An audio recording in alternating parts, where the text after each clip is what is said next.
So with BPPV, that first kind we talked about, the most common kind, there's a test, it's called the Dix-Hallpike, and it's very sensitive to BPPV. You can pretty much guarantee that if you have a positive Dix-Hallpike maneuver, that you definitely have BPPV on that side. And that can be treated with an Epley maneuver, a barbecue roll, any of those things, as long as you get to the right provider.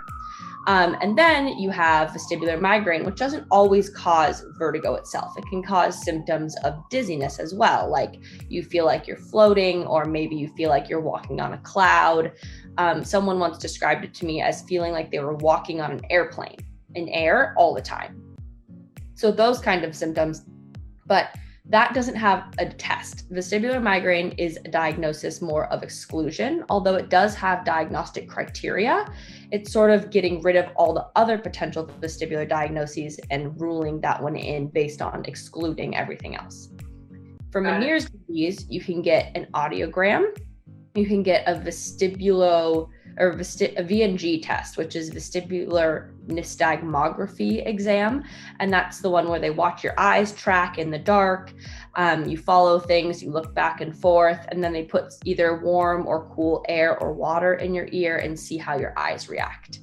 You can also get an ECOG, which is electrocochleogram, which sees how your cochlea responds to an electrical stimulation. And you can also have an ABG. There are many, many tests that can be effective in seeing if there's something wrong with your vestibular system. Most people who have dizziness get a very big battery of tests. And if you have something like vestibular migraine, they can all come back normal. If you have Meniere's disease, they can look kind of normal. So kind of catching yourself getting the tests while you're having an episode, which can be really difficult, for something like Meniere's disease, can be really helpful.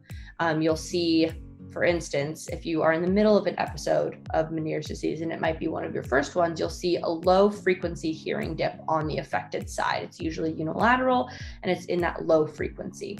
And when you see that, you can say, oh, this person might have Meniere's disease. So there are tests to see all of these things, but they're not always exact.